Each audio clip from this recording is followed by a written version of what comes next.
How do you build a strong core? It's really the big question, isn't it? Because if we really want to thrive both on and off the mat, without the frustrating setbacks caused by injuries, we really need to create a strong, balanced core. If you felt confused about what this means and how to go about getting it, you're not alone. I get questions about this all the time from my students and private clients. Hi, I'm Kathy from Tribalance Yoga, and I help women who practice yoga who are struggling with hip pain on the mat to navigate their practice without having to stop practicing altogether and ultimately transform their movement potential through specialized yoga programs. The good news is I'm going to demystify the process and unpack all three components of core strength right here, so you can start right away. I think you'll be pleased to know that they don't involve spending hours in the gym. Not even one Chaturanga or abdominal crunch is required. Instead, this process requires you to flex a different type of muscle, your mindfulness muscle, and sharpen your skills of discernment around your body sensations and awareness of your body position in space, called proprioception. We're going back to the foundations of good alignment and seeking to balance posture. So let's get to it. The first component is to develop core stability, not six-pack abs. You might be surprised to learn that core stability actually has very little to do with six-pack abs or trying to get a six-pack.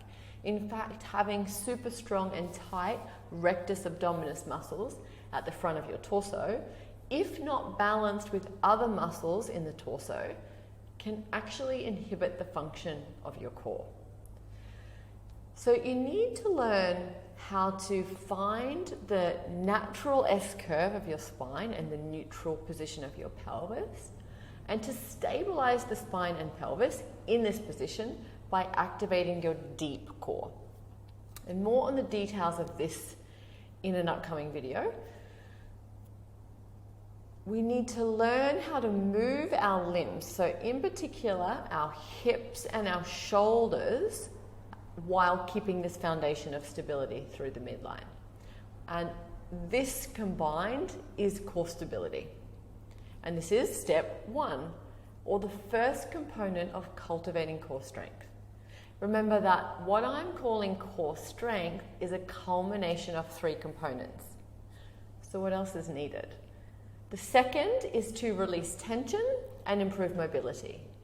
With excess tension in our muscles and fascia, our ability to develop good core stability and functional movement patterns is limited. The fascia is this large connective tissue sheath that surrounds our muscles and it's interwoven throughout our tissues.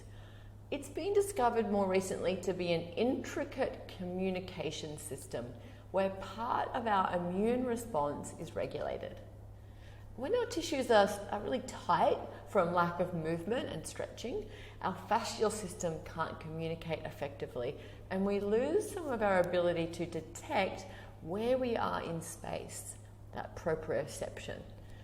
So if the first component, or our first objective, is to feel into and find that natural S-curve in our spine, and then use even more subtle discernment to engage our deep core, then if our proprioception is shot because our fascia is so tight, we're likely to struggle to find this neutral position in the first place.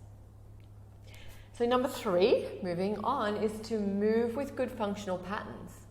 If we take the first component, core stability, and apply it to upright positions, what we get is functional movement.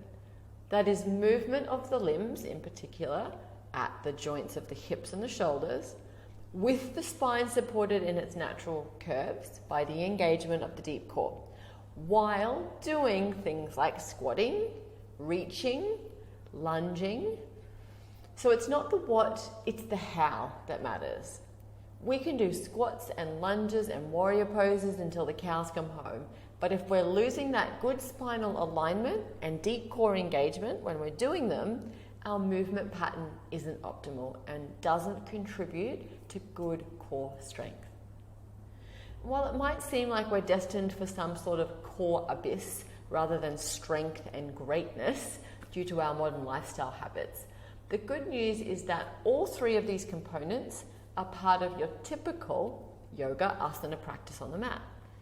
With perhaps just a slight tweak to your spinal alignment on the mat, this greater awareness and understanding of core strength, you will supercharge your practice and your core strengthening goals. And importantly, it'll help to resolve and heal that nagging hip pain that's been plaguing you on the mat. If you struggle with hip symptoms on the mat, a lack of core strength could be part of the problem. I'm going to be diving a little deeper into this in my upcoming email and blog, the 3 components of core strength and how to cultivate happy hips on the mat. Look out for it in my next email to you.